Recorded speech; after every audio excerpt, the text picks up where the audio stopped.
కలుగురుగాక.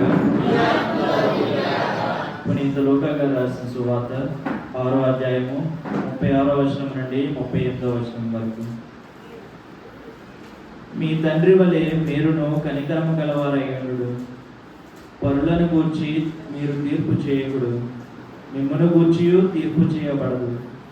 పరులను ఖండింపకుడు, అప్పుడు మీరును ఖండింపబడరు. పరులను క్షమింపుడు, మీరును క్షమింపబడదు. పరులకు మీరు వసుకుడు, మీకును వసుకబడును. కుదించి అది మీ పొల్లిపోవు నిండు కొలమానముతో వసుకబడును. మీరు ఏ కొలతతో కొలుతురో ఆ కొలతతోనే మీకును కొలవబడును అని యేసు పలికెను. ఇది క్రీస్తు సువిశేషము.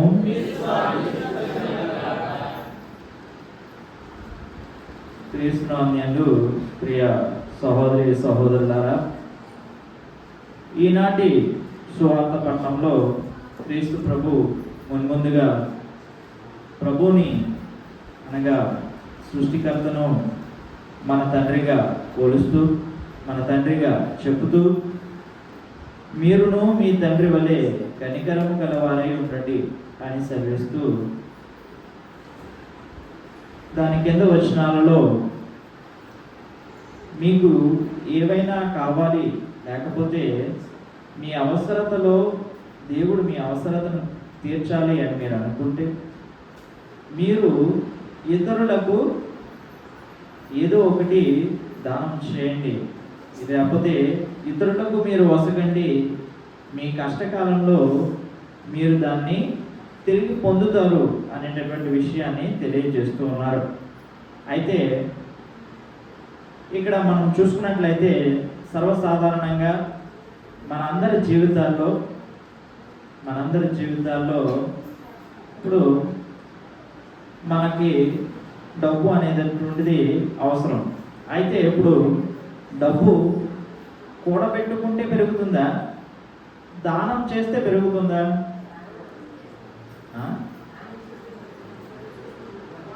ధనము కూడబెట్టుకుంటే పెరుగుతుందా, దానం చేస్తే పెరుగుతుందా అని మనం ఆలోచించినట్లయితే మన అందరికీ వచ్చేటటువంటి మొదటి ఆలోచన కూడబెట్టుకుంటేనే పెరుగుతుంది. డబ్బు ఒక ఆయన నెలకి 10,000 సంపాదిస్తున్నారండి. అందులో నెలకి ఒక 6,000 ఖర్చులకు పోగా 4,000 మిగులుతున్నాయి.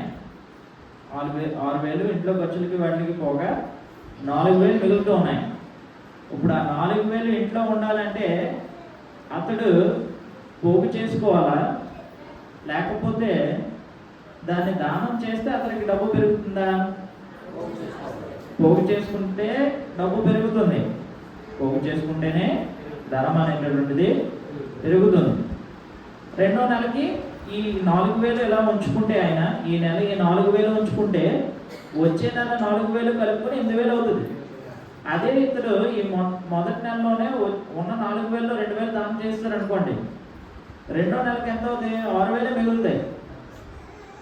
6,000 మిగులుతాయి. మరి ఇప్పుడు దానం చేయడం వల్ల పెరిగిందా తరిగిపోయింది.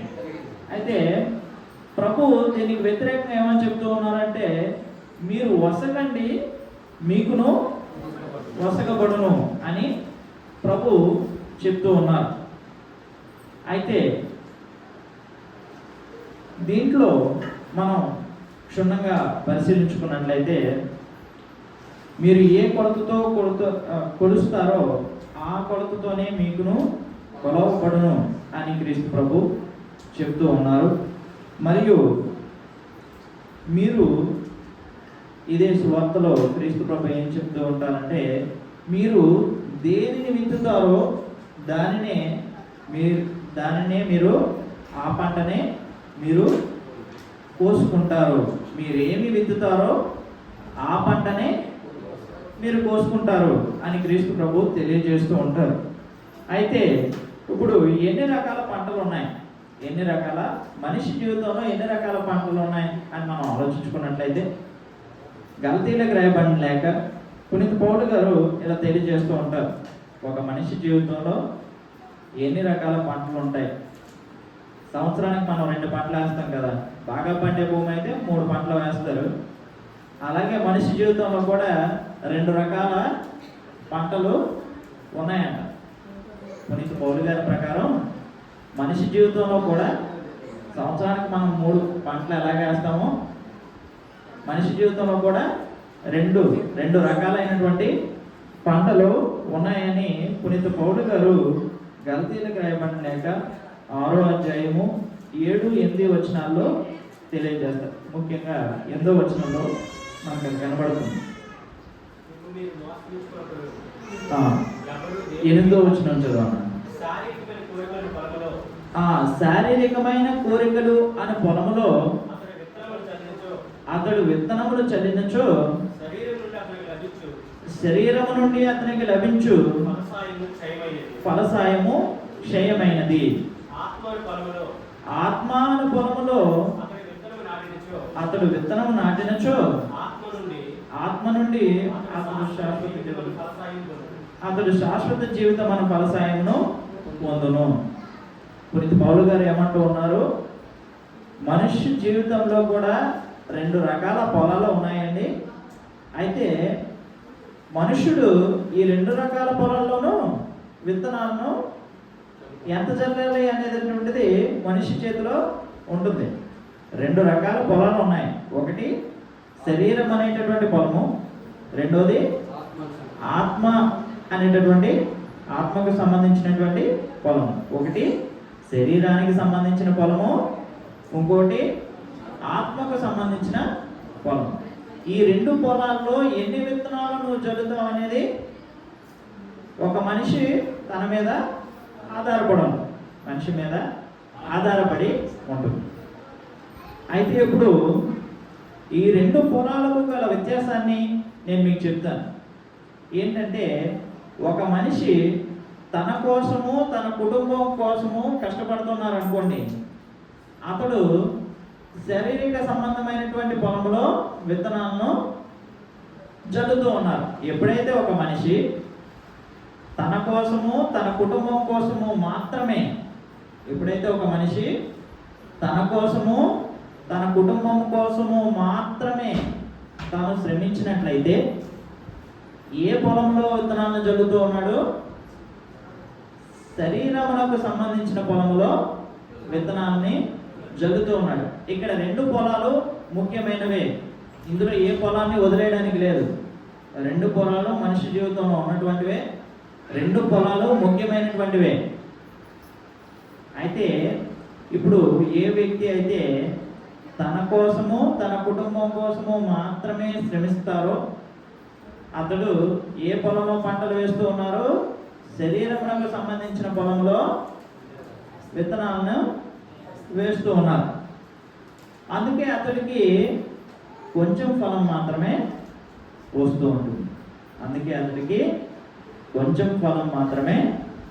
ఉంటుంది. ఎప్పుడైతే ఒక వ్యక్తి తన కోసము తన కుటుంబం కోసము మాత్రమే కాకుండా తన ఇరుగు పొరుగు వారి యొక్క సంక్షేమం కోసము, లేకపోతే ఇరుగు పొరుగు వారి యొక్క బాగోగుల కోసము, తన ఇంటి పక్కన లేకపోతే వేరే వ్యక్తుల యొక్క బాగోగుల కోసం తనకి సంబంధించిన వారు అయినప్పటికీ తనకి సంబంధించిన వారు కాకపోయినప్పటికీ అటువంటి ప్రజల బాగోగుల కోసం కూడా శ్రమించేటటువంటి వ్యక్తి ఏ పొలంలో విత్తనాలను జల్లుతూ ఉన్నాడు? ఆత్మ అనేటటువంటి పొలంలో విత్తనాలని జల్లుతూ ఉన్నారు. ఇక్కడ 2 పొలాలు ఉన్నాయి. ఒకటి శరీరం అనే పొలము, రెండవది ఆత్మ అనే పొలం. ఎప్పుడైతే ఒక వ్యక్తి తన కోసము తన కుటుంబం కోసం మాత్రమే శ్రమిస్తారో అతడు ఏ పొలంలో విత్తనాలు వేస్తున్నారు? శరీరం అనే పొలంలో విత్తనాలని వేస్తూ ఉన్నారు. ఎప్పుడైతే ఒక వ్యక్తి తన కోసము తన కుటుంబం కోసము మాత్రమే కాకుండా తన ఇరుగు పొరుగు వారి కోసము మరియు తన సన్నిహితుల కోసము, అంటే తన కుటుంబంలోని వారు కాకుండా వేరే వ్యక్తులు ఎవరైతే ఉన్నారో ఆ వ్యక్తుల కోసం కూడా పోటపడతారు, వాళ్ళ సంక్షేమం కోసం కూడా వీరు శ్రమిస్తారు. ఆ వ్యక్తి ఏ పొలంలో విత్తనాలను జల్లుతూ ఉన్నాడు? ఆత్మ అనే పొలంలో విత్తనాలని జల్లుతూ ఉన్నారు. అయితే దీనికి నిజంగా ఒకవేళ మనము ఈ యొక్క వేరే వ్యక్తులకు సాయం చేస్తే, వేరే వ్యక్తులకు మనం వసగినట్లయితే నిజంగా మనకి దేవుడు వసుగుతారా, నిజంగా మనకి దేవుడు వసుగుతారా అనేటటువంటి సందేహము మన అందరిలో కూడా ఎప్పుడు కలుగుతూనే ఉంటుంది. అయితే ప్రభు అయినటువంటి యావే ఒకానొక సన్నివేశంలో ఏమీ లేనటువంటి తన దగ్గర కొంచెము పిండి కొంచెం నీళ్లు మాత్రమే ఉన్నాయి, ఆ దేశం అంతా కరువులో ఉంది. ఆ యొక్క విధవరాల దగ్గర కొంచెము పిండి కొంచెం నీళ్లు మాత్రమే ఉన్నాయి. అయితే అది ఇజ్రాయేలుకు సంబంధించిన నేల కూడా కాదు. అంటే అన్యుల ప్రదేశంలో ఒక విధవరాల దగ్గర కొంచెం పిండి కొంచెం నూనె మాత్రమే ఉన్నాయి.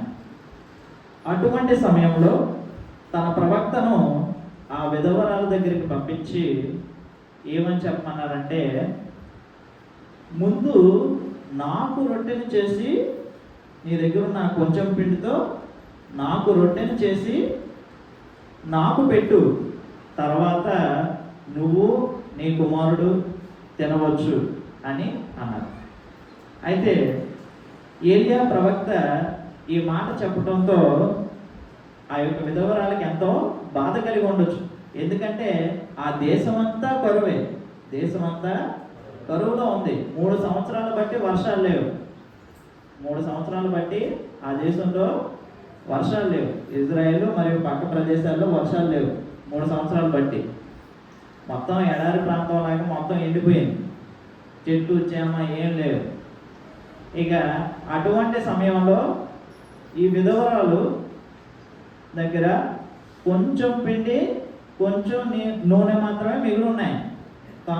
తనకి మరియు తన పిల్లవాడి కోసం దాన్ని దాచుకుంది. ఇక చివరికి ఏమీ లేవు నా దగ్గర అన్న సమయంలో ఎవరు వచ్చి అడుగుతూ ఉన్నారు? ఏలియా ప్రవక్త వచ్చి ఆ విధవరాల దగ్గరికి వచ్చి ఆ పిండితో రొట్టెను చేసి నాకు పెట్టు, ఉన్నదే కొంచెం పిండి, అందులో రొట్టెను చేసి ముందు నాకు పెట్టు అని అడుగుతున్నాం. ఇప్పుడు మనల్ని మనం ఆ యొక్క విధవరాల యొక్క స్థానంలో ఉంచుకొని ఆలోచించామనుకోండి. ఉదాహరణకు మన ఊరిలోనే ఒక 3 సంవత్సరాలు బట్టి వర్షాలు లేవు, పంటలు లేవు, చెట్టు చేమ మొత్తం ఎండిపోయినాయి. ఎటు చూసినా ఎడారి ప్రాంతంలాగా బొగ్గు మంటుంది. అటువంటి సమయంలో మన ఇంట్లో కొంచెం పిండి మాత్రమే ఉంది, మనం తినడానికి కొంచెం పిండి అంటే కొంచెం అన్నం మాత్రమే ఉంది అనుకుందాం. అటువంటి సమయంలో మరి ఎవరో ఒకరు వచ్చి, నేను దేవుడికి సంబంధించిన వాడును కాబట్టి నీకున్న కొంచెం అన్నంలో ఆ మొత్తం నాకు పెట్టే, ఆ మొత్తము నాకు పెట్టే, తర్వాత నువ్వు తిద్దు కానీ అని ఎవరైనా మనల్ని అడిగినట్లయితే మనకెంతో బాధ కలుగుతుంది. సర్వసాధారణంగా ఎవరు దయచేసి బయటికి వెళ్ళిపోండి అని మొహం మీదే చెప్పేస్తాం. మా దగ్గర ఉన్నదే కొంచెం బియ్యం, అందులో నేను మళ్ళీ నా పిల్లోడికి ఇవ్వకుండా నీకు పెట్టాలా, నా పిల్లోడికి పెట్టకుండా నీకు పెట్టాలా, నీకు నేనెందుకు పెట్టాలి అనేటటువంటి అనేకమైన ప్రశ్నలు మనందరిలో తలెత్తుతాయి. కానీ ఈ యొక్క విధవరాలు అందరి దృష్టిని, అంటే ప్రభువు దృష్టిని కూడా ఆకర్షించుకునేంతలాగా ఏం చేసిందంటే, ఉన్న ఆ కొంచెం పిండిని కూడా ఏలియా ప్రవక్తకు దానం చేసింది. అది మనం ఎక్కడ చూడొచ్చు అని చూసుకున్నట్లయితే రాజుల మొదటి గ్రంథము 17వ అధ్యాయము 8 నుంచి 16 వచనాలు. మొదటి రాజుల గ్రంథము 17వ అధ్యాయము 8 నుంచి 16 వచనాలు. నీకు తోడయ్యుంటిని, నీ శత్రువుల నెల రూపుమాపితిని, ఇప్పుడు ప్రపంచంలో మహానాయకులకు అదంతా అయిపోయిన తర్వాత మనకి ఏమని కనిపిస్తూ ఉందంటే, అక్కడ ఆ యొక్క విధవరాల ఇంటికి వెళ్ళి నాకు కొంచెం ఏదైనా ఉంటే తినడానికి ఉంటే నాకు దాన్ని దయచేయండి అని అడుగుతూ ఉంటాడు ఏలియా. ప్రభువు అని ఏలియాతో ఇట్లు పలికెను. 17వ అధ్యాయము 8వ వచనం నుండి చదివినట్లయితే ఇలా కనిపిస్తూ ఉంటుంది. ప్రభువు అని ఏలియాతో, నీవు సీదోను చెంతనున్న సారెఫతు ఊరికి వెళ్ళి అక్కడ నివసింపుము. అచ్చట కాపురం నుండి ఒక విధవరాలని నీకు భోజనము పెట్టవలసినదిగా ఆజ్ఞాపించింది అని చెప్పాను. ఏలియా అట్లే సరేఫతు నగరానికి వెళ్తారు. అయితే అప్పటికి 3 సంవత్సరాలు బట్టి కరువు, చుట్టూ జాములు ఏమీ లేవు, ఏది పండట్లేదు. ఈ విధవరాల ఇంట్లో కొంచెం పిండి మాత్రమే ఉంది. ఆ సమయంలో ఏలియా ఆమెతో, అమ్మ, నీవు విచారింపవలదు, నీవు చెప్పినట్లే పోయి రొట్టె కాల్చుకోవచ్చు, కానీ మొదట మీ ఇంటనున్న పిండితో చిన్న రొట్టెను చేసి నాకు పెట్టుము అని చెప్తూ ఉంటారు. అయితే నిజంగానే ఆవిడ రొట్టెను చేసి తిరిగి ఏలియాకు తీసుకుని వచ్చి ఇస్తూ తన కళ్ళ ముందే ఉన్న కొంచెం పిండి అయిపోయింది, ఉన్న కొంచెం నూనె అయిపోయింది. తనకి తన పిల్లోడికి తినడానికి ఏమీ లేవు. ఇక ఇంట్లో తను కానీ తన పిల్లవాడు కానీ తినడానికి ఇంట్లో ఏమీ మిగలలేదు. ఏలియా ఆ రొట్టెని తింటూ ఉన్నప్పుడు ఆ యొక్క విధవరాలు చూస్తున్నటువంటి ఆ చూపును మనం గమనించినట్లయితే, నా ఇంట్లో ఇంకేమీ మిగలలేదు, ఇక నాకు నా పిల్లోడికి చావే గతి అన్నటువంటి చూపుతో చూస్తూ ఉన్నప్పుడు ఏలియా ఆవిడతో పలుకుతూ ఉంటారు. యావే, అది 14వ వచనంలో మనకు కనిపిస్తుంది. యావే నేలపై వాన కురిపించే వరకు కొండలోని పిండి కానీ పిడతలోని నూనె కానీ తరిగిపోవు. నేను చెప్పినట్లుగా నీవు ఏలియాకు ఉన్న దాంట్లో సహాయం చేసావు కాబట్టి, అది ఎంతో పెద్ద సహాయం కాదు, అది ఎంతో పెద్ద సహాయం కాదు, చిన్న రొట్టె. ఆవిడ చేసింది చిన్న రొట్టె. అయినప్పటికీ నీ దగ్గర ఉన్న దాంతో నీవు సహాయం చేసావు కాబట్టి, ఎదుటి వ్యక్తికి నీకున్న దాంట్లో ఎంతో కొంత సహాయం చేయడానికి ముందుకు వచ్చావు కాబట్టి, ఈ కరువు అయిపోయేంత వరకు నీ కుండలోని యొక్క పిండి కానీ పిడతలోని నూనె కానీ, అంటే నీ ఇంట్లో ఉన్నటువంటి యొక్క ఏవైతే వస్తువులతో చేసావో, ఏవైతే నువ్వు దానం చేసావో, ఆ వస్తువులు కరువు తీరిపోయేంత వరకు, అనగా కరువు ముగిసేంత వరకు నీ ఇంటిలో అవి తొలగిపోవు, నీ ఇంట్లో అవి తరిగిపోవు అని ప్రభు ఆవిడకి వాగ్దానం చేశారు. ఆవిడ నిజంగానే ఇంట్లోకి వెళ్ళి చూసుకున్నప్పుడు ఆ యొక్క పిండి కానీ నూనె కానీ తరిగిపోలేదు. ఆవిడ ఏదైతే దానం చేసిందో దాన్ని తిరిగి 100 రెట్లు తిరిగి పొందుకున్నారు. ఎందుకని అని మనం ఆలోచించినట్లయితే, మనం ఎప్పుడైతే మన కుటుంబం కోసం మాత్రమే, మన కోసం మాత్రమే శ్రమిస్తామో, ఈ శరీరం అనేటటువంటి పొలంలో మాత్రమే విత్తనాలను జల్లుతాం. అప్పుడు పంట తక్కువ, ఫలితము తక్కువే. పంట తక్కువ, ఫలితం కూడా తక్కువే. కానీ ఎప్పుడైతే ఒక వ్యక్తి తన కోసము, తన కుటుంబం కోసము మాత్రమే కాకుండా తన ఇరుగు పొరుగు వారి యొక్క సంక్షేమం కోసం ఆలోచిస్తారో, అప్పుడు వారు ఆత్మ అనేటటువంటి పొలంలో విత్తనాలను జల్లుతారు. అందులో నీవు ఒక విత్తనం వేసినప్పటికీ అది 100 అంతలుగా ఫలిస్తుంది. నీవు అందులో ఒక విత్తనం వేసినప్పటికీ అది 100 అంతలుగా ఫలిస్తుంది. అందుకే క్రీస్తు ప్రభు, మీరు వసకండి, మీకు వసకబడును అని చెప్తూ ఉన్నారు. మరి నేను ఇచ్చేటప్పుడు ఎలాగ ఇవ్వాలి అంటే ఇది దేవాలయానికి మాత్రమే ఇవ్వండి అని నేను చెప్పట్లేదు. మీరు చేసేటటువంటి సహాయం ఎదుట వ్యక్తికి ఎవరైనా సరే అది ధన రూపంలోనే చేయాల్సిన అవసరం లేదు, ధన రూపంలోనే చేయాల్సిన అవసరము లేదు. ఎలాంటి సహాయం అయినప్పటికీ మీరు చేయగలిగినంత, ఉదాహరణకు ఈ రోడ్లోంచి ఎవరు వెళ్ళిపోతున్నారు అనుకోండి, మీరు కరెక్ట్గా ఇంట్లోంచి బయటకు వచ్చారు, మీకు ఆ వ్యక్తి కనిపిస్తూ ఉన్నాడు, ఎండలో నడవలేక ఇక్కడి నుంచి నడుస్తూ ఉన్నారు. ఆ వ్యక్తికి దారి తెలియక అటు ఇటు చూస్తూ ఉన్నప్పుడు మీరు ఇంట్లో ఉన్నారనుకోండి, మీకు ఆ వ్యక్తికి సంబంధం లేదు, మీకు ఆ వ్యక్తికి ఎటువంటి సంబంధము లేదు. అయినప్పటికీ అయ్యా మీరు ఎక్కడికి వెళ్ళాలి, ఎంత ఎండలో వచ్చారు కాబట్టి కొంచెం నీళ్ళన్నా తాగేసి వెళ్ళండి, అలాంటి సహాయమైన చాలు. ప్రభు దానిని తప్పక చూస్తారు, ప్రభు దానిని తప్పక చూస్తారు. మనం అనుకుంటాము నేను చేసింది చిన్నదే కదా, ప్రభు దాన్ని గుర్తిస్తారా గుర్తించరా అంటే, నేను ఇప్పుడు ఎవరన్నా ప్రభు సహాయం చేయండి అంటే ఏమనుకుంటారంటే 1,00,000 రూపాయలు సహాయం చేసేది గుడికి, లేకపోతే 1,00,000 రూపాయలు ఎవరో ఒకరికి దానం చేస్తేనే అది ప్రభు దానంలా పరిగణిస్తారేమో అని మనం అనుకుంటూ ఉంటాం.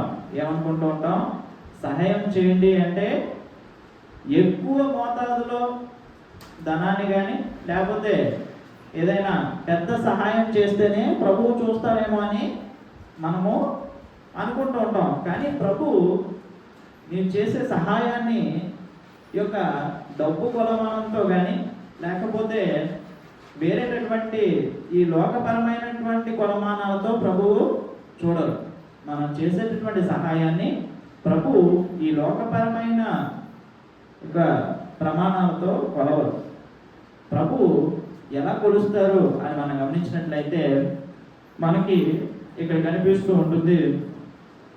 పునీత మార్కు గారు రాసినటువంటి సువార్త 12వ అధ్యాయము 41 నుంచి 44 వచ్చినారు. పునీత మార్కు గారు రాసిన సువార్త 12వ అధ్యాయము 41 నుంచి పిమ్మట యేసు కానుకల పెట్టి ఎద్దు కూర్చుండి అందరు ప్రజలు కానుకల రీతిని పరీక్షించుచుండెను. ధనికులందరూ అనేకులు ఎక్కువ డబ్బు వేయుచుండిరి. అప్పుడు ఒక పేద విధవరాలు వచ్చి 2 రాగి నాణ్యములు మాత్రమే వేసెను. ఆయన శిష్యులను పిలిచి ఈ కానుక పెట్టెలో డబ్బులు వేసిన వారందరికంటే ఈ పేద విధవరాలు ఎక్కువ వేసనని మీతో నిశ్చయముగా చెప్పుచున్నాను అని ఆయన. మనం ఏమనుకుంటూ ఉంటామో, దేవుడు సహాయం చేయండి, ఇతరులకు సహాయం చేయండి అంటే 1,00,000 రూపాయలు ఇచ్చేలేమో ఎవరికన్నా, లేకపోతే ఎంతో గొప్ప సహాయం చేసేలేమో, అప్పుడే ప్రభు సన్నిధిలో అది సహాయంగా పిలువబడుతుందేమో అని మనం అపోహపడతాం.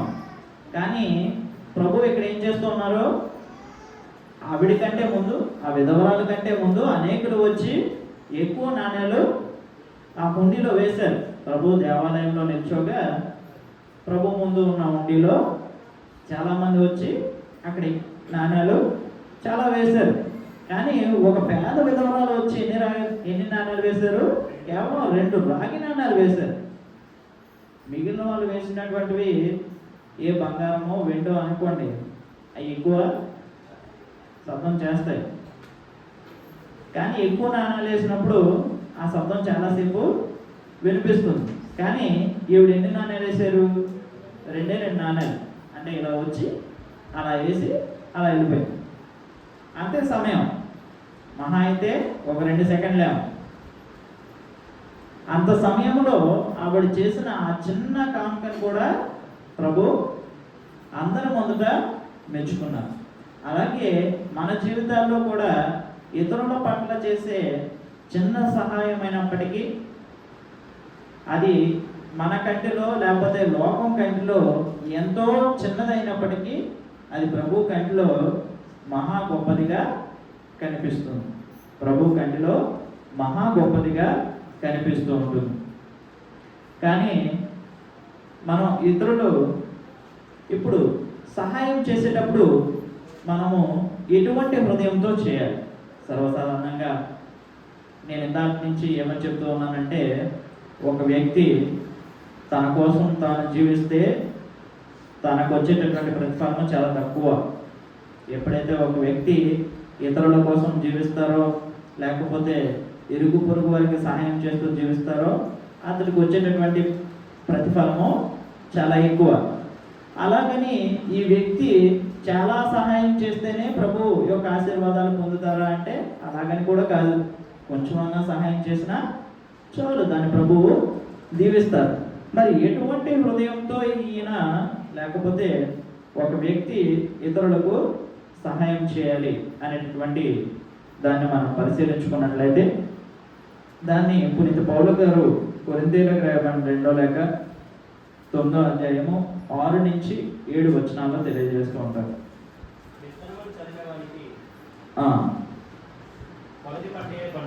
కొలది పంటయే పండును, కొలది విత్తనములు చల్లిన వారికి కొలది పంట మాత్రమే పండును, ఎక్కువ విత్తనములు చల్లిన వారికి ఎక్కువ పంట పండును. ఇది జ్ఞాపకం ఉంచుకొనుడు. కావున చింతతో కానీ ఒత్తిడి వలన కానీ కాక ప్రతి వ్యక్తి తనకు తోచినట్లు దానము అనర్చవలెను. సంతోషముతో దానమనర్చి సంతోషముతో దానమనర్చు వారిని దేవుడు ప్రేమించును. మీ అవసరముల కంటే ఎక్కువగా దేవుడు మీకు ఇవ్వగలరు. సరిపోతుంది. అయితే ఇక్కడ పునీత పౌలు గారు ఏమని తెలియజేస్తూ ఉన్నారంటే, మనం సహాయం చేసేటప్పుడు, ఇప్పుడు నేను ఉదాహరణకు నేనే ఉన్నాను అనుకోండి, నేనే వేరే ఎవరి ప్రసంగాన్ని వింటూ ఉన్నాను. ఆయన ఏమని చెప్పాడంటే, మీరు ఇవ్వండి, మీరు ఇచ్చిన దానికంటే ఎక్కువ పొందుతారు అని చెప్పారు అనుకున్నాం. నేనేమనుకుంటాను, సర్లే నాకు ఎంతకంటే ఎక్కువ వస్తుందేమో, నిజంగా ఎంత వస్తుందో, లేకపోతే నేను దీన్ని చేస్తే ఎప్పటికైనా ప్రతిఫలాన్ని పొందుతాను, లేకపోతే ఈ వంక అడ్డు పెట్టుకుని వేరే వాళ్ళకి సహాయం చేసిన తర్వాత వాళ్ళ నుంచి ఇంకా ఎక్కువ నేను తీసుకోవచ్చేమో. ఉదాహరణకు ఈ యొక్క ప్రభుత్వ ఉద్యోగాలు చూసుకున్నట్లయితే, లేకపోతే ఏదైనా ఉద్యోగం చూసుకున్నట్లయితే, ఒకరికి ఇంకొక వ్యక్తి సహాయం చేశాడు అనుకోండి, ఒక వ్యక్తి ఇంకో వ్యక్తికి ఉద్యోగం కోసం సహాయం చేశారనుకోండి, సహాయం పొందిన వ్యక్తి నుంచి సహాయం చేసిన వ్యక్తి అధికంగా ఆశిస్తారు. కానీ ఇక్కడ చెప్పబడిన మాట ఏంటి అంటే, నీవు ఎప్పుడైనా ఇచ్చేటప్పుడు, నీవు దానం చేసేటప్పుడు, ఇతరులకు నీవు వసగేటప్పుడు, నీవు ప్రతిఫలాన్ని చూసుకోకుండా ఆనందముతో దానాన్ని చేయండి. మీరు ఇచ్చిన దానికంటే మీ కష్ట సమయాల్లో ప్రభు మీకు 100 రెట్లు అధికంగా ప్రభు దయచేస్తారు. కానీ మన జీవితాల్లో మనం క్రీస్తు ప్రభుని విశ్వసించిన వారిగా చెప్పుకుంటూ ఉన్నప్పటికీ మనం ఏం చేస్తామంటే, ఇతరులకు ఏదైనా కొంచెం సహాయం చేయడానికి కూడా వెనుకంజ వేస్తూ ఉంటాం. చాలాసార్లు మన జీవితాల్లోనే, మీ జీవితాల్లో అయినా నా జీవితంలో అయినా చాలాసార్లు ఇతరులకు ఏదైనా చిన్న సహాయం చేయాలన్నప్పటికీ మనకి అటువంటి సహాయం చేయాలి అనేటటువంటి మనస్సు మనలో కలగదు. ఎప్పుడు కూడా పక్కవాడు నాకంటే తక్కువగా జీవించాలి అనుకునే వాళ్ళే ఎక్కువ. ఎప్పుడైనా సరే నాకంటే నా పొరుగింటి వారు కానీ, నా చుట్టూ ఉన్న వ్యక్తులు కానీ తక్కువగా జీవించాలి అనుకునే వాళ్ళే ఎక్కువ. ఎప్పుడూ కూడా నా పక్కనున్న వ్యక్తి నాతో సమానంగా జీవించగలగాలి, లేకపోతే పక్కనున్న వ్యక్తికి ఏదైనా కష్టం వచ్చినప్పుడు సహాయం చేయాలి అనేటటువంటి ఉద్దేశం ఉన్నటువంటి వ్యక్తులు చాలా తక్కువ. కానీ క్రీస్తు ప్రభు ఏం చెప్తున్నారంటే, నీవు పొరుగు వానికి ఆయన కష్టంలో ఉన్నప్పుడు ఒకసారైనా దానం చేసి చూడు. తిరిగి నీ కష్టకాలం వచ్చినప్పుడు, తిరిగి నువ్వు అదే కష్టాలలో ఉన్నప్పుడు ప్రభు నీకు 100 రెట్లు అధికంగా దయచేస్తానని తెలియజేస్తూ ఉన్నారు. మరి క్రీస్తు ప్రభు మన ముందే ఆ యొక్క ఉద్దేశాలను ఉంచుతూ ఉన్నారు. నీవు నీ శరీరం అనేటటువంటి పొలంలో విత్తనాలను జల్లుతావా, లేకపోతే నీ ఆత్మ అనే పొలంలో విత్తనాలను జల్లుతావా? అది నేను నీ ముందు ఉంచుతూ ఉన్నాను. నీవు నీ కోసము, నీ కుటుంబం కోసము మాత్రమే కష్టపడితే కేవలము శరీరం అనే పొలంలో మాత్రమే విత్తనాలను జల్లుతావు. దానివల్ల నీకు ప్రతిఫలం ఏమీ కలగదు, పెద్దగా ప్రతిఫలము రాదు. ఎప్పుడైతే ఒక వ్యక్తి తన కోసము, తన పొరుగు వాని కోసము కూడా కష్టపడతారు, అప్పుడు ఆ వ్యక్తి ఆత్మ అనే పొలంలో విత్తనాలను జల్లుతారు. దీన్ని మనం మరి ముఖ్యంగా ఎక్కడ చూడొచ్చు అని గమనించినట్లయితే ఆదికాండము 18వ అధ్యాయము 1 నుంచి 8 వచనాలు. ఆదికాండము 18వ అధ్యాయము 1 నుంచి 8 వచనాలు. ఇక్కడ మమ్రే వద్ద ఉన్న సింధూర వృక్షము దగ్గర దేవుడు అబ్రహాముకు కనబడింది. అయితే ఇక్కడ అబ్రహాము తన ఇంటి నుండి బయటకు వచ్చి ఇలాగే ఎండ బగబగా మండిపోతూ ఉన్నప్పుడు అబ్రహాము తన ఇంటి నుంచి బయటకు వచ్చి అరుగు మీద కూర్చున్నారంట. అయితే తన కళ్ళ ముందు నుంచే 3 వ్యక్తులు వెళ్ళిపోతూ ఉన్నారు. దేవుడు 3 వ్యక్తుల రూపంలో వచ్చి తన కళ్ళ ముందు నుంచే వెళ్ళిపోతూ ఉన్నారు. మండు టెండలో అబ్రహాము తన ఇంటి బయటకు వచ్చి అరుగు మీద కూర్చున్నప్పుడు ఇలాంటి సమయంలోనే తన ఇంటి ముందు నుంచి, తన కళ్ళ ముందు నుంచి దేవుడు 3 వ్యక్తుల రూపంలో వెళ్ళిపోతూ ఉన్నారు. అయితే అబ్రహాము ఏం చేశాడు అని మనం గమనించినట్లయితే, అబ్రహాము ఆ 3 దగ్గరికి వెళ్ళి సాగిలపడి, మీరు ఈ సేవకుడి దగ్గర నుంచి దయచేసి నా ఇంట్లో భోజనం చేసిన తర్వాతే మీరు మీ యొక్క పయనాన్ని సాగించండి. అది చిన్న సహాయమే. అబ్రహాము దేవుడికి ఎవరు సహాయం చేయలేరు, కానీ అబ్రహాము చేసినటువంటి చిన్న సహాయానికి అబ్రహాము చాలా గొప్ప బహుమానాన్ని పొందుకున్నారు తన జీవితంలో. మనము కూడా చాలాసార్లు గొప్ప బహుమానం కోసమో లేకపోతే దేవుడు నా కష్ట సమయాన్ని చూసి నాకు సహాయం చేయాలి అనేటటువంటి ఉద్దేశంతో ఎదురు చూస్తూ ఉంటాం. కానీ ఎప్పుడు కూడా మన పొరుగింటి వారు కష్టంలో ఉన్నారని, లేకపోతే మన సహోదరుడు కష్టంలో ఉన్నాడని, ఆ కష్టంలో మనకు తోచిన సహాయం మనం చేయగలమని తెలిసినప్పటికీ మనము ఎప్పుడు కూడా పొరుగు వారికి సహాయం చేయాలి అని అనుకో. పొరుగు వారికి సహాయం చేయాలి అని అనుకునే మనస్తత్వం మనలో కనబడదు. ఎప్పుడైతే మనము మన పొరుగు వారి యొక్క కష్ట సమయాల్లో మనం సహాయం చేస్తామో అప్పుడే ప్రభు మన కష్ట సమయాల్లో తన సహాయాన్ని అందిస్తారు. ఈరోజు ఎవరో ఒకరు సహాయంలో ఉన్నప్పుడు ఏదో ఒక 20 రూపాయలు ఎంతో మనకు ఖర్చు అయ్యి ఉండొచ్చు, కానీ అదే కష్ట సమయాల్లో మనం ఉన్నప్పుడు తిరిగి ప్రభు మనకు అంతకంటే ఎక్కువగా దయచేస్తారు. ఎప్పుడైతే ఆ యొక్క విశ్వాసాన్ని కలిగి తిరిగి ఏదో ఒక ప్రతిఫలం వస్తుందేమో అనేటటువంటి ఉద్దేశం లేకుండా ఏ వ్యక్తి అయితే తన పొరుగు వారికి సహాయాన్ని అందిస్తారో ఆ వ్యక్తికి మాత్రమే ప్రభు సహాయాన్ని చేస్తారు. కానీ మనం ఏం చేస్తామంటే, నేనేమి చేయను కానీ నా కష్ట సమయాల్లో మాత్రం ప్రభు వచ్చి నాకు సహాయం చేయాలి అనేటటువంటి ఉద్దేశంతో ఉంటూ ఉంటాం. నేనేమీ చేయను, నేను ఒకటి నా ఇంటి కోసం నేను కష్టపడను, లేకపోతే పొరుగు వారికి సహాయం చేయడం కోసం అసలు కష్టపడను. కానీ నాకు ఏదో ఒక కష్ట సమయం వచ్చినప్పుడు ప్రభు మాత్రం ఆ కష్టాన్ని తీసేయాలి, లేకపోతే ఆ కష్టంలో నాకు ప్రభు సహాయపడాలి అనేటటువంటి ఉద్దేశాన్ని కలిగి ఉంటాం. కానీ ప్రభు ఏమంటూ ఉన్నారంటే, నీ కష్టాల్లో నేను వచ్చి నిన్ను కాపాడాలి అని అనుకుంటున్నావా? అయితే నీవు ముందర నీ పొరుగువానికి సహాయం చేయండి.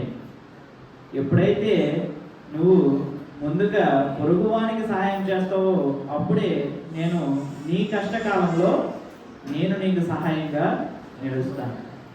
అంతేగాని పొరుగువానికి కానీ నీ ఇంట్లో వాళ్ళకి కానీ సహాయం చేయలేని మనము ప్రభువును అయ్యా నా కష్ట సమయంలో మీరు వచ్చి నన్ను కాపాడండి అని అనుకున్నట్లయితే ప్రభు ఏమంటారంటే నీవెవరవో నాకు తెలియదు అనేటటువంటి సమాధానాన్ని మనం పొందుతాం.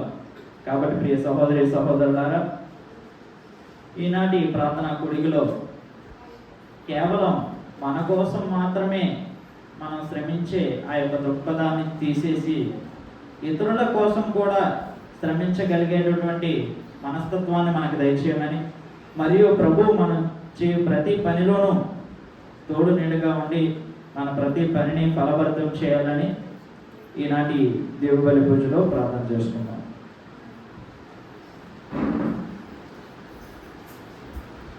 బ్రదర్ గారు మీకు ఒక పెద్ద సహాయం చేశారు. నాకు కూడా ఏంటి ఏం సహాయం చేశారు?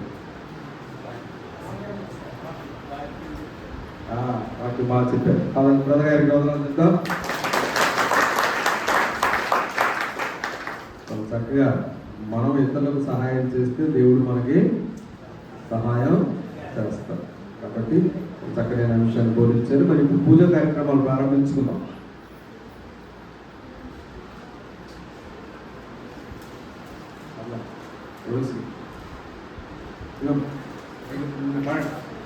నిల్చోండి. నిద్ర ముంగట బాదు చల్లగా పైకి కాను కింద తెలుసు. నా ఆడవాళ్ళు గొప్ప పెడతారు కదా. చూడండి చక్కగా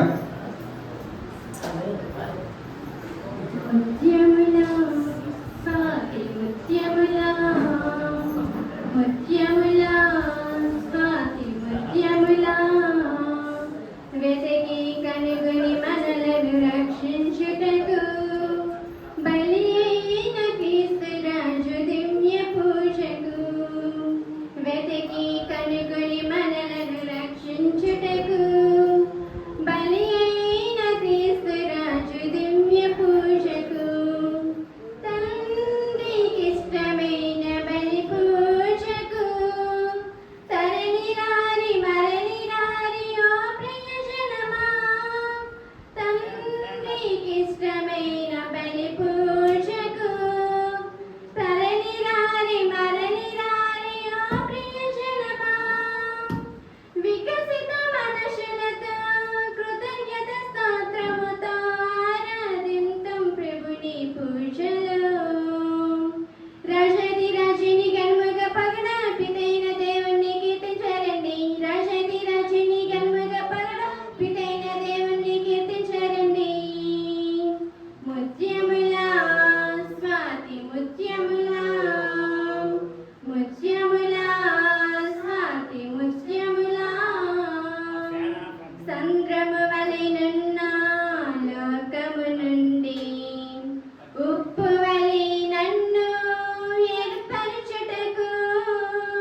ఆశయాలు తలంపులు నెరవేరాలని ప్రార్థన చేసుకుందాం.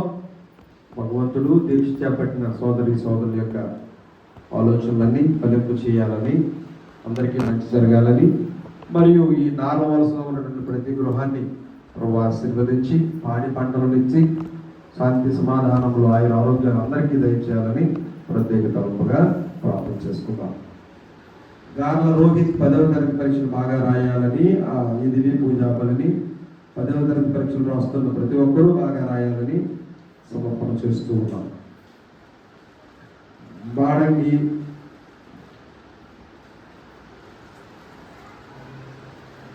మాణిక్యాలు, సత్యవతి, రాజు, డేవిడ్ రాజు, రేష్మ, మరియమ్మ అందరూ ఆరోగ్యంగా ఉండాలని, సత్యవతి ఆరోగ్యంగా ఉండాలని పూజలు అర్పిస్తూ ఉన్నాం.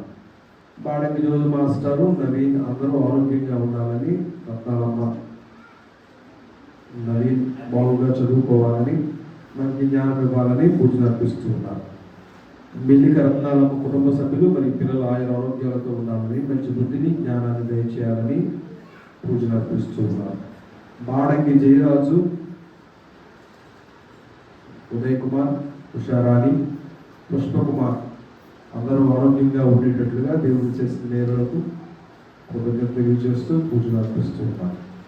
దేవుడు చేసిన మేలుకు కృతజ్ఞతలు తెలుపుతూ మిల్లిక రవి, గాయత్రి, తరుణ్ తేజ, డేవిడ్ రాజ్ అందరూ ఆరోగ్యంగా ఉండాలని పూజలు అర్పిస్తూ ఉన్నారు. బాడంగి చిన్నారావు, గౌరమ్మ వీరికి పిల్లలు లేని లోటును దేవుడు తెచ్చమని, సంతానాన్ని దయచేయాలని, ఆరోగ్యాన్ని దేవుడు ఇవ్వాలని పూజలు అర్పిస్తూ ఉన్నారు. దేవుడికి కృతజ్ఞతలు తెలుపుతూ దేవరాజు వేలాగిరి బాగుగా చదువుకునేటట్లుగా, మెల్లిక జోజప్ప ఆరోగ్యంగా ఉండేటట్లుగా జయమ్మ ఈ పూజలు అర్పిస్తూ ఉన్నారు. దేవుడు చేసిన మేలుకు కృతజ్ఞతలు తెలియజేస్తూ బాడంగి గాబ్రియేలు, మేరమ్మ, లలిత, రాజ్ కుమారు, ప్రేమ్ కుమార్ అందరూ ఆరోగ్యంగా ఉండేటట్లుగా, మాస్టర్ గారి మనవరాలు అందరూ ఆరోగ్యంగా ఉండేటట్లుగా, చదువుకునేటట్టు జ్ఞానము బుద్ధిని దేవుడు దయచేయాలని పూజలు అర్పిస్తూ ఉన్నారు.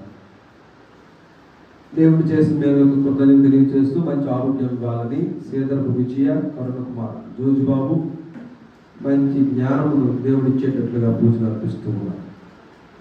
సొల్లి రామారావు, సుజాత కుటుంబ సభ్యులు మరి కొడుకులు, కోడళ్ళు, మనవళ్ళు శాంతి సమాధానాలతో ఉండాలని పూజలు అర్పిస్తూ ఉన్నారు. పితా, పుత్ర, పవిత్ర ఆత్మ నామమున ప్రభు మీతో ఉండుగాక. పరిశుద్ధమైన మనసుతో ఈ పూజలో పాల్గొనడానికి మన పాపములను తలంచుకొని పశ్చాత్తాపడి దేవుని క్షమాపణ కోరుతున్నాం.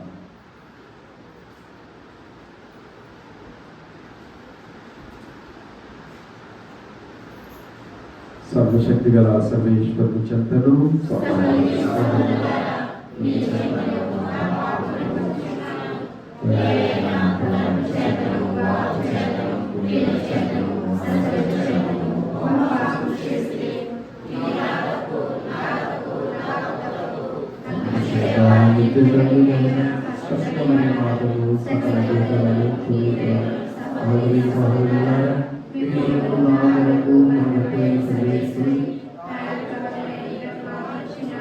సర్వశక్తి గల సర్వేశ్వరుడు మనకు దయ చూపి మన పాపములను మన్నించి మనలను నిత్య జీవమునకు చేర్చుదురుగాక. ప్రభు ఆదయ చూపండి, క్రీస్తు ఆదయ చూపండి, ప్రభు ఆదయ చూపండి. ప్రార్థించడం ఒకరు ముందుకే అందరూ బయట ఉండిపోయినారు. ఇంత పెద్ద గురించి అందరూ బయట ఉండటం పంపించు కనిపిస్తుంది.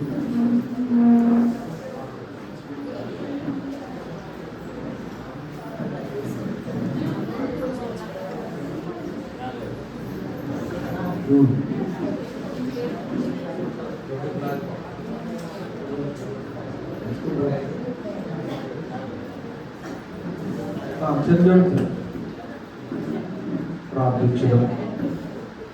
మహోన్నతుడు సర్వశక్తిమంతుడైన సర్వేశ్వర, గడిచిన రోజుల్లో మమ్మల్ని ఎంతగానో ఆశీర్వదించి దీవించినందులకు నీకు వేలాది వందనాలు, స్తోత్రాలు.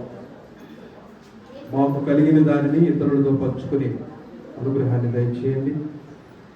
మీరు మాకు అది మీ పొంగిపోము కొలమానంతో పోలీసు దయచేస్తారన్న వాగ్దానం మీద నమ్మకం ఉంచి ఎల్లప్పుడూ ఉదాహరణమైనటువంటి వ్యక్తిత్వం కలిగి జీవించడానికి మమ్మల్ని ప్రేరేపించి ఈ యొక్క పూజా కార్యక్రమాల్లో భక్తితో పాల్గొనే భాగ్యాన్ని మాకు అందరికీ దయచేయమని ఈ మనములు మన అవునైన యేసుక్రీస్తు ద్వారా వేడుకొనుచున్నాము తండ్రి.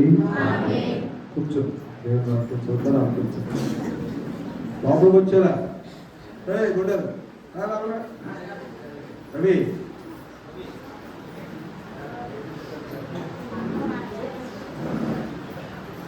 నమస్కారం గుండె కూర్చోతారా.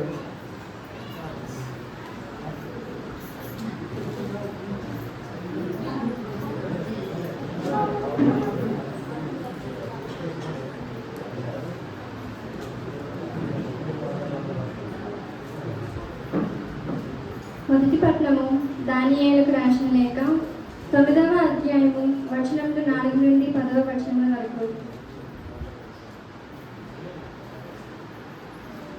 నేను నా ప్రభువైన దేవుణ్ణి ప్రార్థన చేసి మా ప్రజల పాపములను అతని ఎదుట ఇట్లు ఒప్పుకొంటిని. ప్రభువైన దేవా, నీవు మహితాత్ముడవు. నీ ఆజ్ఞలను అనుసరించి జీవించే వారి ఎడల నీ నిబంధనను నీ కృపను పాటింతువు. మేము నీ దాసులకు ప్రవక్తల నీ పేరు మీదుగా మా రాజులకును మా అధిపతులకును మా తండ్రులకును యూద దేశ ప్రజలందరినీ చెప్పిన మాటలను ఆలకింపగా నీ ఆజ్ఞలను విధులను అనుసరించటమని పాపములను దుష్టులమై చెడుగా ప్రవర్తించుచు తిరుగుబాటు చేసిన వారము. ప్రభు, నీవు నీతిమంతుడవు, కానీ మేము మాత్రము ఎల్లప్పుడూ తలవంపులు తెచ్చుకొంటిమి. యూదయలోను యెరూషలేములను వసించే వారికి నీకు ద్రోహం చేసినందున నీవు దూర దేశములకును దగ్గర దేశములకును చెల్లచెదురు చేసిన వారికి ఈ అవమానమే చెల్లును. ప్రభు, మా రాజుల పాలకులు పూర్వీలు నీకు ద్రోహముగా పాపము చేసి లజ్జకారముగా ప్రవర్తించిరి. మేము నీపై తిరుగుబడినను నీవు మాపై దయచేసి మమ్ము రక్షింపగోరితివి. మా ప్రభువైన దేవా, నీవు నీ సేవకులైన ప్రవక్తల ద్వారా దయచేసి శాసనములను మేము పాటింపవలెనని కోరితివి. కానీ మేము నీ మాట విననైతివి. ఇది ఏలిన వారి వాక్కు.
సౌఖ్యములిని కలిగిన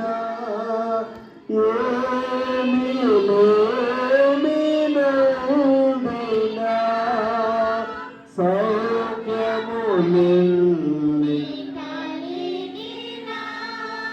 ఏమినా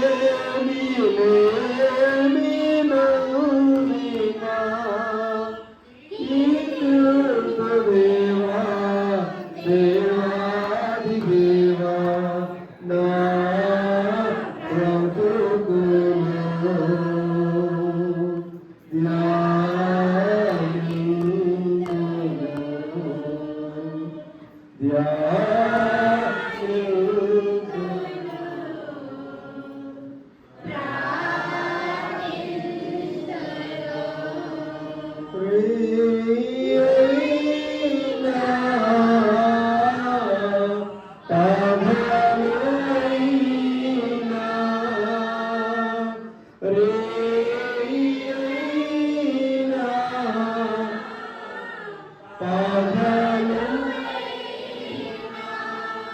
కీర్తింతును నీ నామము, కీర్తింతును నీ నామము, ధ్యానింతును,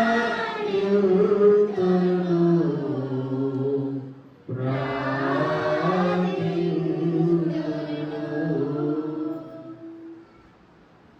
ప్రభు మీతో ఉందరుగాక.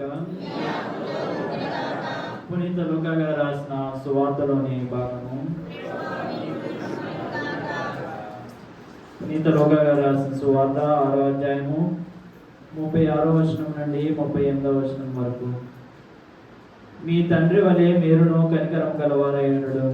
పరులను గూర్చి మీరు తీర్పు చేయకుడు, మేము గూర్చి తీర్పు చేయబడదు. పరులను ఖండింపకుడు, అప్పుడు మీరును ఖండింపబడదు. పరులను క్షమింపడు, మీరును క్షమింపబడదు.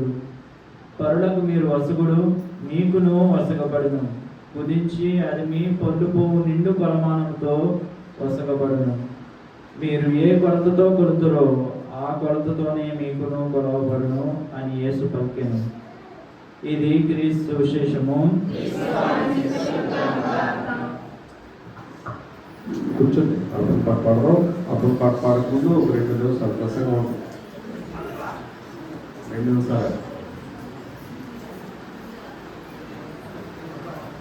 ప్రభువు తీర్పు దినమున ఏమైంది?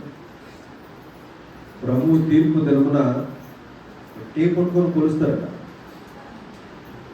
టేపు కొలత పట్టుకొని కొలుస్తారట. మనం ఎవరెవరినైతే ఏ ఏ కొలతతో కొలిచామో అలాగనే ప్రభు మనం కూడా కొలుస్తాం. కొంత సులువైన పని ఏం కాదు ఆయనతోటి. ఆయన అన్ని విధాలైనటువంటి కొలమానాలు కలిగి ఉంటాం. సోల గిద్ది అంటాం కదా, అవన్నీ ఉంటాయి. నువ్వు ఎంత రకమైనటువంటి పుణ్యం చేసుకున్నావో అదే రకమైనటువంటి పాపం మన్నింపు కూడా దేవుడు నీకు ఏం అర్థం కాదు కదా. మీ బుర్రల్లో సోల ఆటికి వెళ్ళిపోయింది, గిద్దలకి కదా. వినపడుతుందా? నిద్రవుతుందా?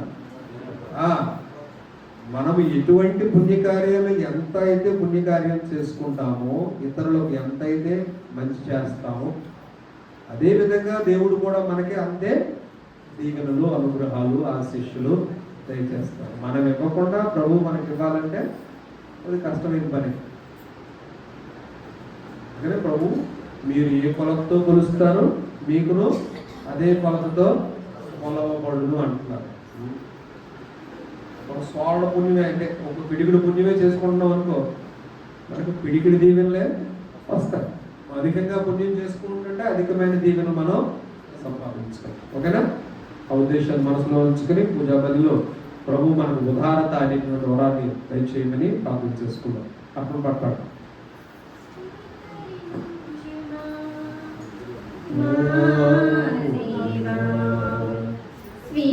స్వీకరించుమా మా కానుక, స్వీకరించుమా మా దేవా, స్వీకరించుమా మా కానుక. ఈ దివ్య బలిలో మా ప్రేమ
కానుక ఆదరముతో స్వీకరించుమా,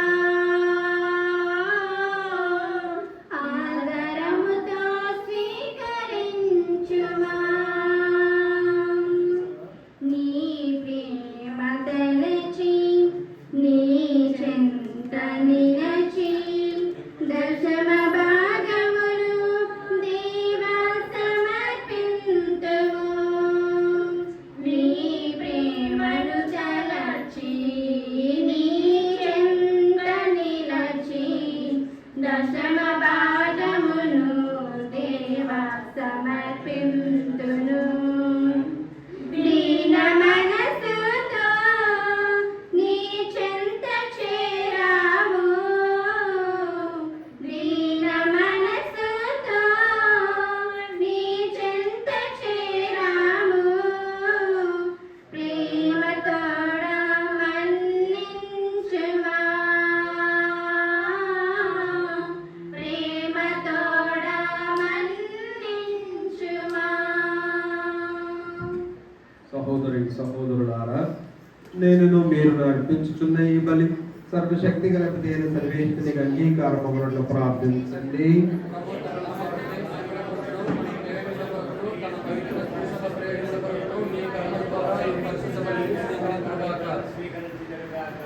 దయామయులైన సర్వేశ్వర, మేము మీ సన్నిధిలో అర్పించి అపద్రాక్ష రసమును దయతో స్వీకరించండి.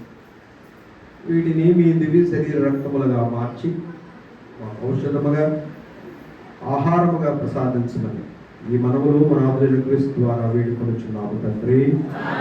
ప్రభు మీతో ఉందురుగాక. మీ మనస్సులను ఉన్నతమునకు పెంపండి.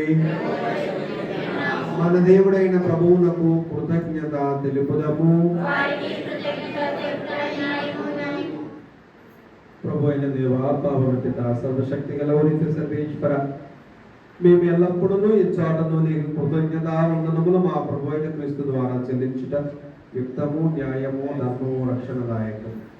నీ వాక్కు అయిన క్రీస్తు ద్వారా సమస్తమును సృష్టించుతుంది. మమ్మ విమోచించుటకై మీరు పంపిన రక్షకుడు అతడు పవిత్ర ఆత్మల శరీరము ధరించి కన్యగరుడు జన్మించను. నీ చిత్త ప్రకారం నీకు పరిశుద్ధ ప్రజలను సంపాదించుటకు అతను తన హస్తములను చాచి శిలువపై శ్రమలను అనుభవించను.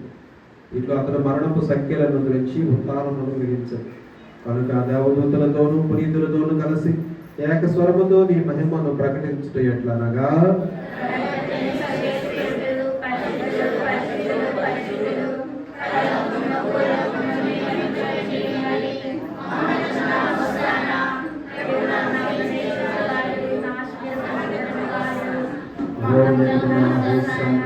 మోకరించండి. ఓ ప్రభువా, నీవు నిక్కముగా పవిత్రుడవు, సర్వ పవిత్రతకు ఓటయ్యు నీవే. కనుక నీ పవిత్రాత్మ ద్వారా ఈ కానుకలను పరిశుద్ధపరచ బ్రతిమాలుతున్నాను. ఈ విధమున ఇవి మా కొరకు మా ప్రభువైన యేసుక్రీస్తు శరీర రక్తములు అవునుగాక. అతడు శిలువ శ్రమలకు తనను తాను ఇష్టపూర్తిగా అప్పగించుకున్నప్పుడు అప్పమును అందుకొని నీకు కృతజ్ఞతా వందనములు చెప్పి త్రుంచి శిష్యులకు ఇచ్చుచూ ఇట్లనగా, మీరందరూ దీనిని తీసుకుని చెప్పుడు. ఏలైనా ఇది మీ కొరకు అప్పగింపబడనున్న నా శరీరము.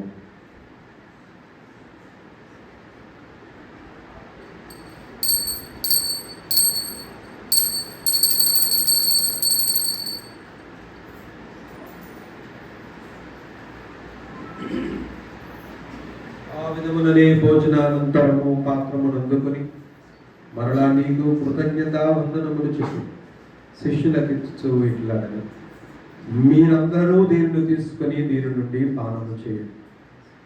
ఎలాగైనా ఇది నూతన నిత్య నిబంధన యొక్క నా రక్తపు పాత్రం.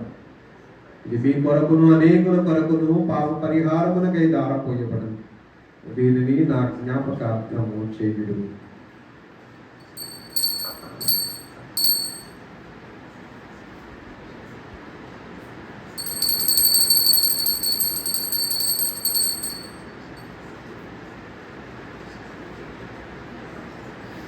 విశ్వాస రహస్యము.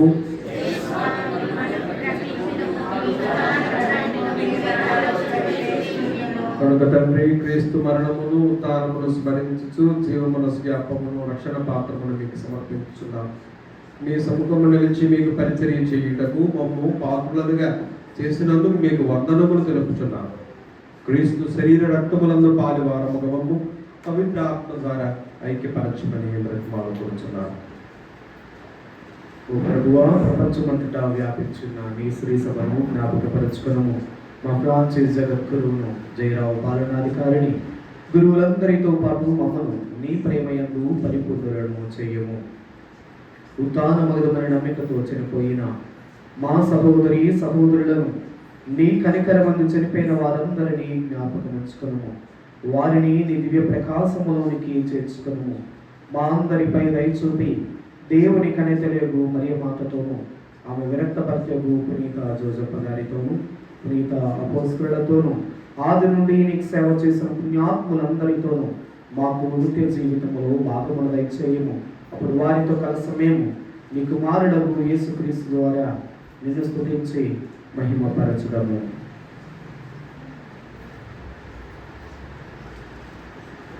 క్రీస్తు ద్వారా, క్రీస్తుతో, క్రీస్తునందు సర్వశక్తి గల పితైన సర్వేశ్వర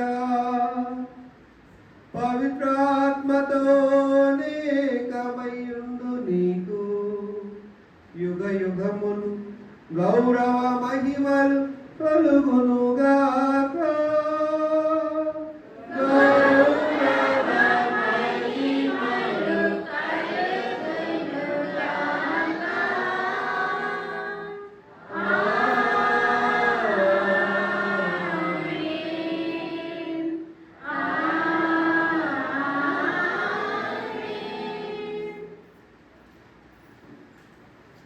మన రక్షకుడు ప్రభు యేసు ప్రభు నేర్పిన పరలోక ప్రార్థన అందరం కలిసి భక్తితో ప్రార్థించుదాము. పరలోక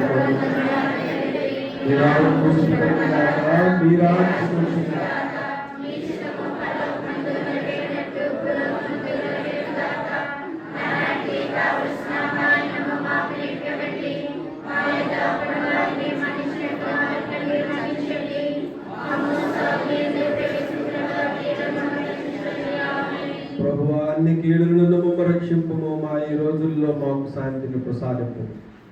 మీ దయానుగ్రహము వలన పాపము నుండి విముక్తులను చేసి అన్ని కలతల నుండి సర్వదా కాపాడు. మేము మోక్షానందమును మా రక్షకుడైన యేసుక్రీస్తు ఆగమమును నిరీక్షించుచుందాము.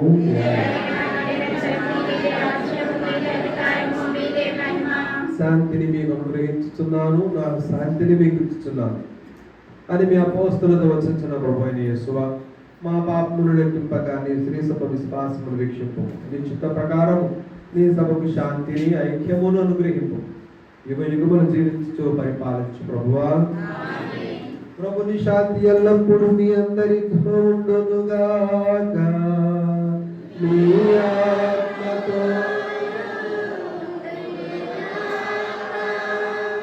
ఒకరికొకరు సమాధానం తెలుపుకుందాము.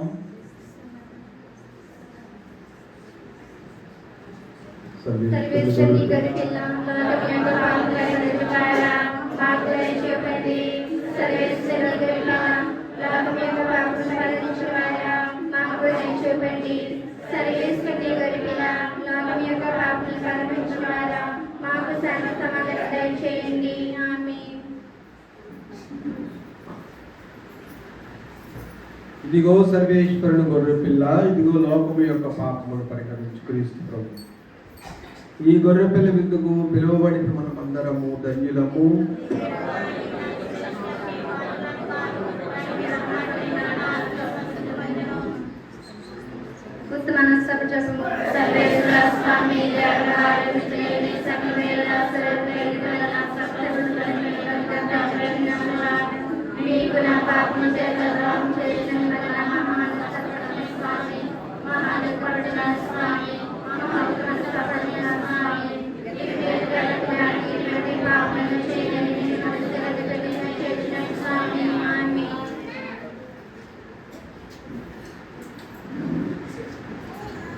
కడిగి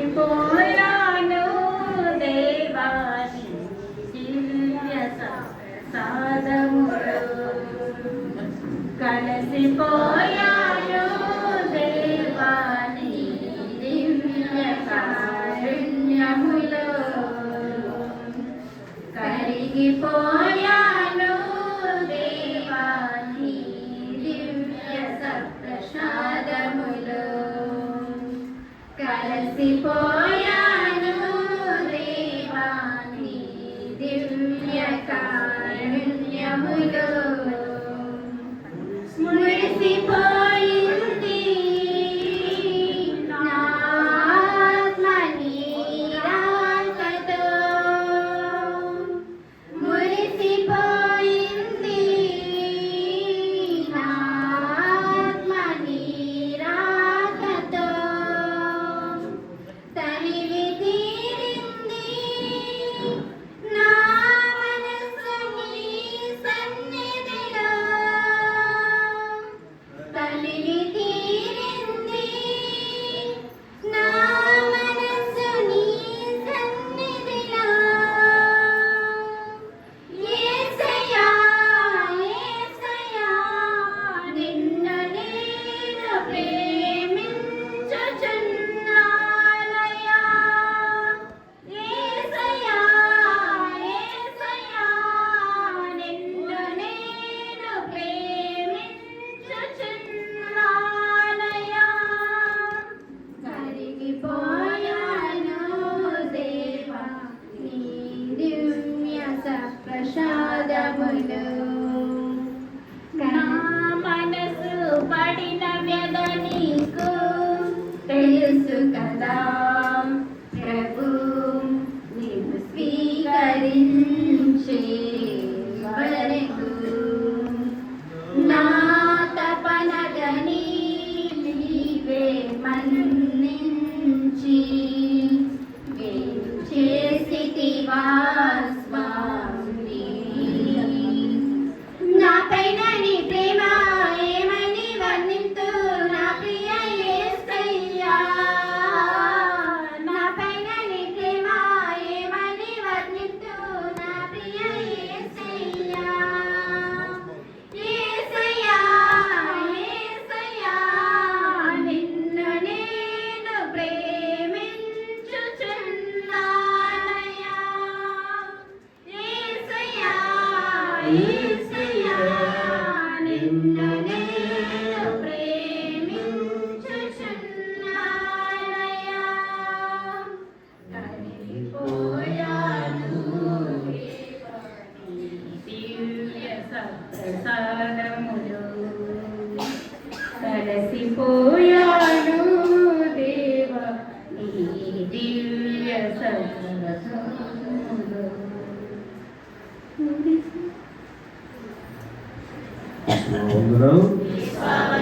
తిరిగి అందరూ ప్రభు మన మధ్యలోకి వేయం చేసి వచ్చారు. అందరం కలిసి చప్పట్లు చలుస్తూ దేవుని స్తుతిస్తూ మనసులో ప్రభువుని ధ్యానించుకుంటూ మన ప్రార్థనలు విన్నపాలు విన్నవించుకుందాం. మన ఆత్మలోనికి ప్రభు ఏం చేసి వచ్చారు, కృతజ్ఞతా స్తోత్రం చెల్లిద్దాం. మనలను మన కుటుంబాలను ఆశీర్వదించాలని, మరి ముఖ్యంగా ఈ రోజున మన పిల్లలందరూ అనేక మంది పరీక్షలు రాస్తూ ఉన్నారు.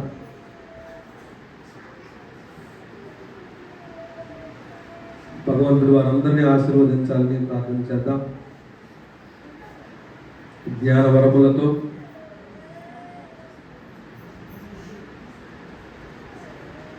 మనకున్న అనేకమైన సమస్యలు, మనకున్నటువంటి అనేకమైనటువంటి వేదనలను వెదలను దేవునికి సమర్పణ చేసుకుందాం.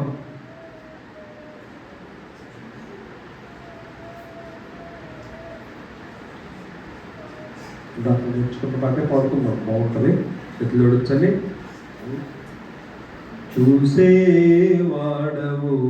నీవేనయ్యా, నన్ను కాచేవాడవు నీవేనయ్యా. చూసేవాడవు నీవేనయ్యా, మమ్ము కాచేవాడవు నీవేనయ్యా. నీవు లేక నేను లేనయ్యా, నీవు లేక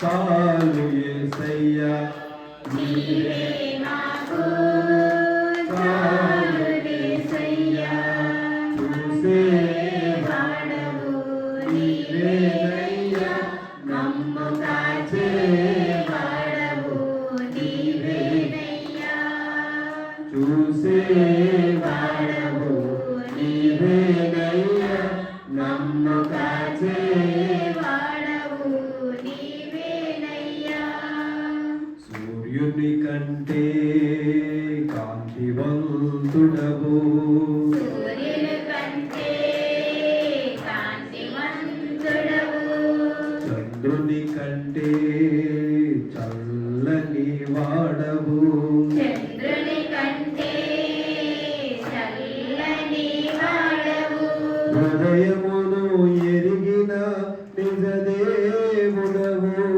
హృదయములో ఎదిగిన నిజ దేవుడవు హృదయమును ఎరిగిన నిజ దేవుడవు హృదయములో ఎదిగిన నిజ దేవుడవు హృదయమునందు వసించువాడవు హృదయమునందు వసించువాడవు చూసేవాడవు నీవేనయ్యా నమ్ము కాచేవాడవు నీవేనయ్యా మరొకసారి చూసేవాడవు నీవేనయ్యా నమ్ము కాచేవాడవు నీవేనయ్యా నీవు లేక నేను లేనయ్యా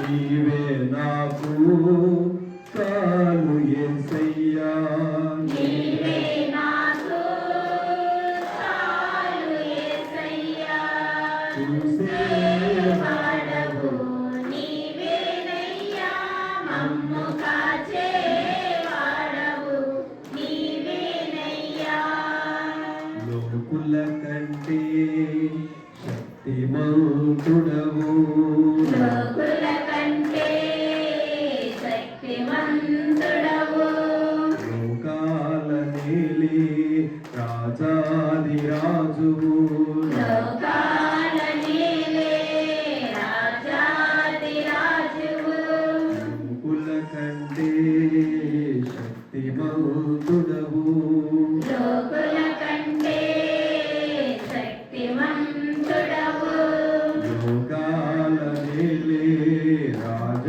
రాజాదిరాజువు లోకాల నీలే రాజాదిరాజువు భారము మోసిన బలవంతుడవు భారము మోసిన బలవంతుడవు భారము మోసిన బలవంతుడవు భారము మోసిన బలవంతుడవు అక్కరలు తీర్చే ఐశ్వర్యవంతుడవు అక్కరలు తీర్చే ఐశ్వర్యవంతుడవు చూసేవాడవు నీవేనయ్యా మమ్ము కాచేవాడవు నీవేనయ్యా చూసేవాడవు నీవేనయ్యా మమ్ము కాచేవాడవు నీవేనయ్యా నీవు లేక నేను లేనయ్యా నీవు లేక నేను లేనయ్యా నీవే నాకు చాలు యేసయ్యా నీవే నాకు చాలు యేసయ్యా నీవే నాకు చాలు యేసయ్యా నీవే నాకు చాలు యేసయ్యా నీవే నాకు చాలు యేసయ్యా నీవే నాకు చాలు యేసయ్యా ప్రార్థించుదాము సర్వశక్తిమంతుడైన సర్వేశ్వర, మా హృదయాంతరంగాలలోనికి మీ దివ్య సత్ప్రసాద శరీర రక్తములతో వేరు చేసి వచ్చినందులకు వేలాది వందనాలు స్తోత్రాలు. మరి మిమ్మల్ని భుజించిన మేము మీ వలె మారేటట్లుగా, మీలా మారేటట్లుగా మమ్మందరినీ దీవించండి. మా అనుదిన బలహీనతలను, లోటుపాటులను, పాపములను సవరించుకుంటూ పవిత్రంగా మారటానికి, పరిశుద్ధమైన జీవితాన్ని జీవించడానికి ఆశీర్వదించండి. పాదయాత్రగాను ఈ ప్రాంతానికి అనేకమైనటువంటి తలంపులతో ఇచ్చేసినటువంటి భక్తులందరినీ మరియు ఈ గ్రామస్తులందరినీ కూడా ఆశీర్వదించండి. వారు మా అందరికీ ఏర్పాటు చేసినటువంటి ఆహారాన్ని దీవించండి. వారి ఉదారత ఆ విధంగా వారు ఇచ్చినటువంటి భక్తులందరికీ ప్రదర్శిస్తూ ఉండగా మరి గ్రామస్తులందరికీ ఆరోగ్యాన్ని ఇవ్వండి, సంపదలు ఇవ్వండి, అనుగ్రహాలను ఇవ్వండి. మీ యొక్క కాపుదల వీరికి ఎల్లప్పుడూ దయచేయండి. ఈ మనవలన్నింటినీ మా నాదుడు మీ కుమారుడు యేసుక్రీస్తు ద్వారా వేడుకొనుచున్నాము తండ్రి. ప్రభు మీతో ఉందురుగాక.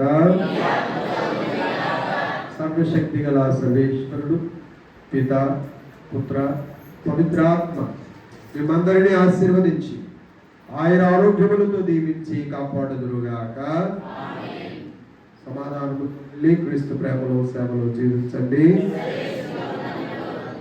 అక్కడే కూర్చోండి, ఎక్కడికి వెళ్ళకండి. సమర్పణ ఊరు వెళ్ళండి. ఊరు వెళ్ళి ఏర్పాటు తీసుకొచ్చింది ఇదంతా. ఆహా, కొంతమంది మొబైల్ సాయం రేపు తర్వాత మీరు వెళ్ళండి. అంత కన్ఫ్యూజన్ లేకుండా వీళ్ళందరూ ఎక్కడ ఉండండి. వీళ్ళంతా